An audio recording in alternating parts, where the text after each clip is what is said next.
క్రీస్తునందు ప్రియమైన సంఘమా, ఆత్మదేవుని ఆత్మ శక్తిని బట్టి, ఆత్మదేవుని మహాకృపను బట్టి, శక్తివంతమైన దేవుని నీతియుక్తమైన ఆశీర్వాదమును బట్టి 2024వ సంవత్సరము 365 రోజులు 2 వారములు దేవుని సన్నిధిలో మనమందరము గడిపి ఉన్నాం. దేవుని వాక్యమును విన్నాం. దేవుని వాక్యానుసారమైన ఆశీర్వాదకరమైన వచనాలను కూడా విన్నాం. తద్రీతిగా మనము ఏ రీతిగా ఆత్మీయంగా ఎదిగేమని ఒక ప్రశ్న వేసుకోవాలి. అది లేకపోతే దేవునికి అయిష్టం. ఫలించుట అనేది దేవునికి ఇష్టం. ఏదో ఒక రూపంలో మహాదేవునికి ఫలించే విశ్వాసిగా ఉండాలని ఆత్మదేవుని యొక్క ఆశీర్వాదకరమైన అనుభవం అయి ఉంటుంది. అది ఈ దినాన మనల్ని ప్రశ్నిస్తున్నారు. సమయము ఏ రీతిగా నేను గడిచిపోతుంది. సమయము గడిచిపోతుంది. ఆ రీతిగా ఆ సమయంలో మన యొక్క సమయాన్ని ఏ రీతిగా వాడుకుంటున్నామని మహాదేవుడు తెలియజేస్తున్నాడు. ఆ ఆరంభ దశలో జనవరి 1 నాడు ఏ రీతిగా ఉన్నామో 30 డిసెంబర్ చివరి రోజు ఎలా ఉన్నామో అని మనం చూసినప్పుడు మన జీవితాలు ఏమన్నా ఫలింపనిటువంటి స్థితిలో ఉంటే ఒక్కసారి మనము నెమరు వేసుకోవాలి. మన యొక్క ఆత్మీయత ఏ రీతిగా బలపరచబడిందో అది చెక్ చేసుకుంటే దేవునికి ఫలించుట అనేది ఇష్టమట, ఫలించకపోవుట ఇష్టం కాదట. ఫలించకపోవుట ఇష్టము కాదట. మనము ఎలాగ ఫలిస్తున్నాము, మనం ఎలాగ ఫలించట్లేదు అని దేవుడి దినాన మనల్ని ప్రశ్నిస్తున్నాడు. ఆ ఫలించే స్థితి పరిశుద్ధాత్మ దేవుని యొక్క శక్తితో ఏదైనా నీ ఆత్మీయ స్థితిగతులు మారాయా లేక అలాగనే ఉన్నాయని God is putting a question to us. ఆ రీతిగా ఆ ప్రశ్నకు సమాధానాన్ని మనముగా బలపరుచుకోవాలి. ఏదో వచ్చి పోయేవాడుగా ఉంటున్నామా? ఆ వాక్యం విని వాక్యము ద్వారా మనం ఆత్మీయంగా ఎదిగామా అని ఒక ప్రశ్నను దేవుడు వేస్తున్నారు. ఆ స్థితిని మనము కలిగి ఉండటానికి ప్రయత్నం చేద్దాం. ఇక్కడ మనం చూసినప్పుడు లూకాసు సువార్త చదవబడినటువంటి వాక్యంలో 13వ అధ్యాయము 7వ వచనాన్ని మనం చూసినప్పుడు అక్కడ ఆత్మదేవుడు మాట్లాడుతున్న మాటని ఈ రీతిగా దేవుడు రాసి ఉన్నాడు. కనుక అతడు, ఇదిగో 3 ఏళ్ల నుండి నేను ఈ అంజూరపు చెట్టున పండ్లు వెదగవచ్చుచున్నాను కానీ ఏమీ దొరకలేదు. అంతే. ఒక వ్యవసాయదారుడు తన భూమిలో ఫలములు లేని చెట్టుని గురించి మాట్లాడుతున్నాడు. జాగ్రత్తగా వినాలి. వ్యవసాయదారుడు ఆ మొక్కకి ఫలాలు లేవు అనే భావన చూసినప్పుడు దానిని కొట్టివేస్తే పోతుంది కదా అని యజమానుడు అంటే, యజమానుడు అన్నాడు, దాన్ని కొట్టివేస్తే భూమి వృధా అయిపోతున్నది, కాబట్టి ఫలించినటువంటి చెట్టుని నాశనం చేసేయమంటున్నాడు. ఆ రీతిగా ఇతను అంటున్నాడు. చూడండి 8వ వచనాన్ని. అయితే వాడు, అయ్యా నేను దాని చుట్టూ త్రవ్వి ఎరువు వేయి మట్టుకు ఈ సంవత్సరం కూడా ఉండనిమ్ము, అది ఫలించిన సరి, లేని ఎడల నరికించి వేయమని అతనితో చెప్పాను. ఒక వృక్షానికి ఆ విధమైన మనస్తత్వము వ్యవసాయదారుడు, మానవుడు, విశ్వాసి కనుగొన్నాడంటే, నీ విషయంలో దేవుడు ఏమంటున్నారో నీవుగా ప్రశ్నించుకోవాలని దేవుడు మాట్లాడుతున్నాడు. చర్చ్కి రావటం అనేది ఆ పాస్టర్ చెప్తే వచ్చేది కాదు, మీరు ఇంట్లో వాళ్ళు ఫోర్స్ చేస్తే వచ్చేది కాదు. మీకు మీరుగా వచ్చి మీకు మీరుగా ఆత్మీయంగా బలపరచబడటానికి ప్రయత్నం చేయాలని ఈ 2024 సంవత్సరంలో మహాదేవుడు మనతో మాట్లాడుతున్నాడు. ఆ స్థితిని ఒక ఎడ్యుకేషన్ లో ఉన్న స్టూడెంటే ఎలాగ మాట్లాడతాడు, తనకు ఎంత అభివృద్ధి వచ్చిందో చూస్తాడు. అలాగే వ్యవసాయదారుడు చూస్తాడు. మరి నువ్వెందుకు చూడలేకపోతున్నావు అని దేవుడు మాట్లాడుతున్నాడు. ఆ రీతిగా పాత జీవితాన్ని మార్చుకోవాలని మహాదేవుడు మాట్లాడుతున్నాడు.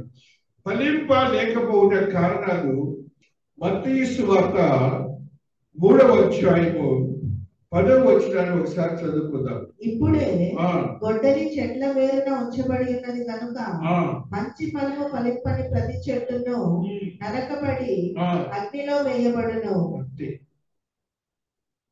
నరకబడి అగ్నిలో వేయబడును ఫలించని చెట్టుని.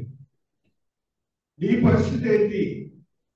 నా పరిస్థితి ఏంటి? దేవునికి ఫలించే వారిగా లేకపోతే అగ్నిలో మనమందరము అగ్నికి ఆహుతి అవ్వకూడదు. అలాగనే మత్తయి 13:22లో మరి ఒక మాటను చదువుకుందాం. మత్తయి, ముండ్ల పొదలలో విత్తబడిన వాడు వాక్యము వినివాడే కాని ఐహిక విచారమును ధనమోసమును ఆ వాక్యమును అణచివేయును కనుక వాడు నిష్ఫలుడవును. ఒకవేళ ఐహిక విచారంలో మనం ఉంటే ఆ దేవుని వాక్యం మన జోలికి రాదు. మనముగా అభాగ్యులు అయిపోతాం. ఆ సమయానికి మనకుండే బలహీనతలోనికి వెళ్ళకండి. ఆ బలహీనతలేమో మనందరికీ తెలుసు, మనకు టైం లేదు కాబట్టి ఆ బలహీనతల గురించి మాట్లాడుతున్నాం. కాబట్టి బలహీనతలు ఏమేమి ఉన్నాయో బలహీనతలన్నీ తీసేసేయండి. అదే రీతిగా మహాదేవుడు మాట్లాడుతూ ఉన్నాడు. లూకా 19:20లో ఆ దేవాది దేవుడు చెప్పినటువంటి ఈ మాటను కూడా చదువుకుంటూ వస్తున్నాం. అంతటా మరి ఒకడు వచ్చి, అయ్యా ఇదిగో నీ మీన నీవు పెట్టని దానిని ఎత్తుకున్న వాడవును, విత్తని దానిని కోయి వాడవునైనా కఠినడువు కనుక నీకు భయపడి దీనిని రుమాలున కట్టి ఉంచితునని చెప్పను. లేకపోతే నీ సొంత ఆలోచన చొప్పున నీ జీవితాన్ని గడుపుకుంటున్నావా? అలాగ చెయ్యొద్దు. నీవు ఏ మాత్రం కూడాను నీ సొంత ఆలోచనలను పెట్టుకోవద్దు. ఫిబ్రవరి 6:8లో కూడా మహాదేవుడు చెప్తున్న మాట చెప్పండి. చివరకు విడిచిపెట్టబడు. అయితే ముళ్ళ తుప్పలను గచ్చ తీగలను దాని మీద పెరిగిన ఎడల అది పనికి రానిదని విసర్జింపబడి శాపము పొందదగినదగును, తుదకది కాల్చివేయబడును. ఫలించుట అవసరం. మత్తయి 3:8లో ఒక మాట చదువుకుందాం. ఫలించుట అవసరం. అబ్రహాము మాకు తండ్రి అని మీలో మీరు చెప్పుకొన తలంచవద్దు.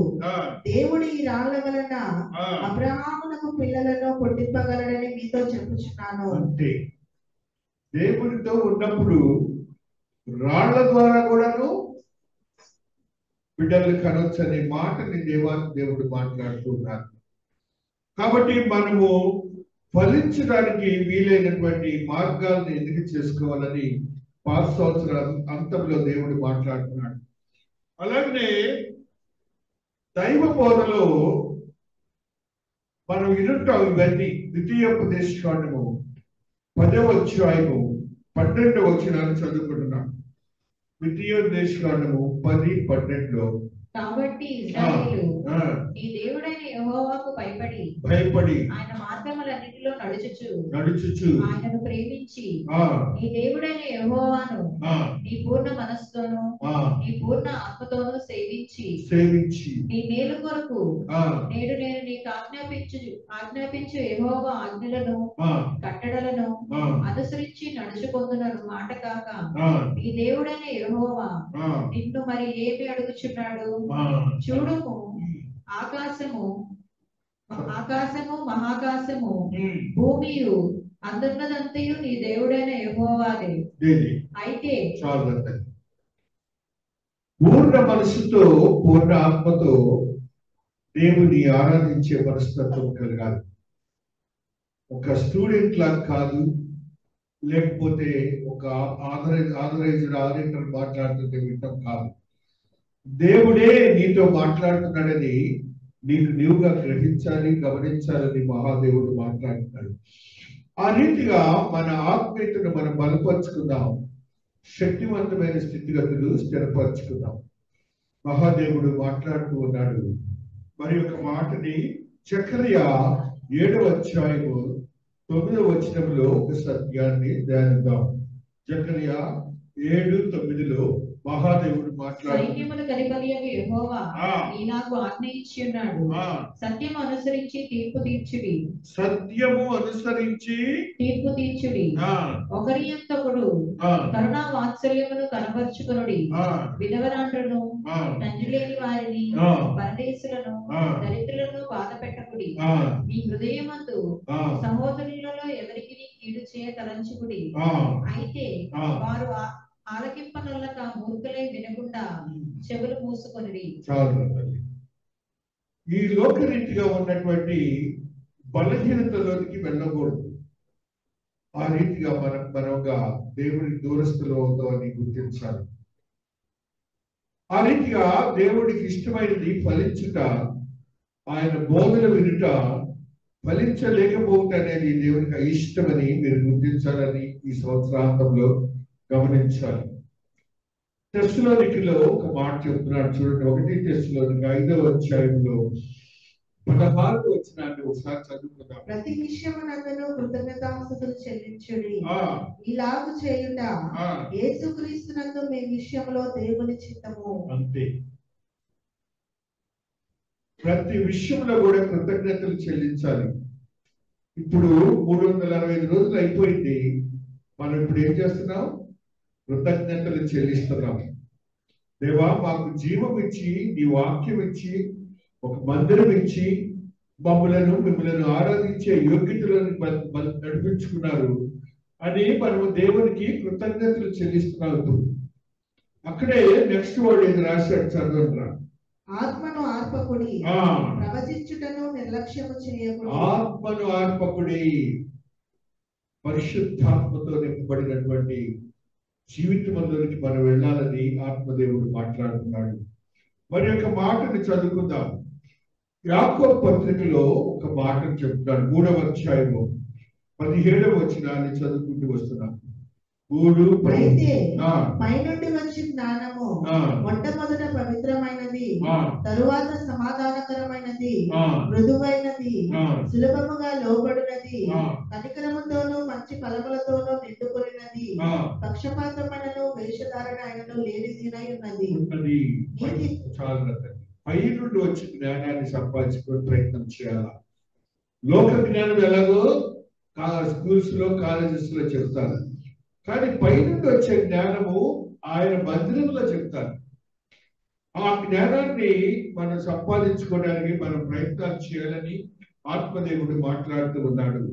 ఎఫెసీ పత్రిక 4వ అధ్యాయము 22వ వచనాన్ని ఆత్మదేవుడు కావున మునుపటి ప్రవర్తన విషయంలోనైతే మోసకరమైన దురాశల వలన చెడిపోవు మీ ప్రాచీన స్వభావమును వదులుకొని మీ చిత్తవృత్తి యందు నూతన పరచబడిన వారై నీతియు యథార్థమైన భక్తియు గలవారై దేవుని పోలికగా సృష్టింపబడిన నవీన స్వభావమును ధరించుకొనవలెను. ఒకవేళ మనకి దేవుని వాక్యానుసారం లేకపోతే ప్రాచీన స్వభావం వదిలిపెట్టి నవీన స్వభావాన్ని, క్రొత్త స్వభావాన్ని డెవలప్ చేసుకోవాలని ఈ దిన ఆరాధనలో దేవుడు మాట్లాడతాడు. మీకు అనేక జ్ఞానాలు ఉండొచ్చు. ఆ జ్ఞానాలతో దేవుని వాక్యాన్ని ముడిపెట్టకండి. ముడిపెట్టి ఏమవుతుందంటే మనం ఏ పని చేసినా కూడా సక్సెస్ కాదు. నేను చెప్తున్నాను మీకు. మీరు ఎప్పుడైతే నిండు మనసుతో దేవుని వాక్యాన్ని ప్రయత్నానికి జ్ఞానాన్ని సంపాదించుకుని ఉంటారో అప్పుడు మీరు ఏ చిన్న పని చేసినా కూడా సక్సెస్ అవుతుంది. అది నేను ప్రాక్టికల్ గా నా అనుభవపూర్వకంగా మీరు చెప్తున్నాను. అది నేర్చుకోమని దేవుడు మాట్లాడుతున్నాడు. ఎఫెసీ 5:9 చదువుకుంది. ఎఫెసీ 5:9 వెలుగు బలము సమస్త విధములైన మంచితనము నీతి సత్యమను వాటిలో కనబడుచున్నది. సత్యము నీతి 11వ వచనము నిష్ఫలమైన అంధకార క్రియలలో పాలివారై ఉండక వాటిని ఖండించుడి. కాబట్టి నిష్ఫలమైన పనులకు వెళ్ళకండి, వాటిని ఖండించి దేవునికి ఇష్టమైనటువంటి వాక్యానుసారమైన జీవితం జీవించండి. ఈ మాట చదువుకొని మనం ముగించుకుందాం. ఫిబ్రవరి 6:8 మహాదేవుడు మాట్లాడుతున్న ఈ మాట. అయితే ముండ్ల దుంపలను గచ్చతీగలను దాని మీద పెరిగిన ఎడల అది పనికి రానిదని విసర్జింపబడి శాపము పొందదగినదగును. అంతే, తుదకది కాల్చివేయను. వాడు విడిచిపెట్టాలి పాత జీవితాన్ని. మనం కాల్చివేయబడే గుంపులో ఉండకూడదు, ఫలించే గుంపులో ఉండాలి. ఈ ఓల్డ్ ఇయర్ లో, పాత సంవత్సరంలో మనం ఒక డెసిషన్ తీసుకుందాం. మన భావోద్రేకాలన్నీ మార్చుకుందాం. దేవుడు ఈ పరిశుద్ధ వాక్యమును దీవించి ఆశీర్వదించుగాక. ఆమేన్.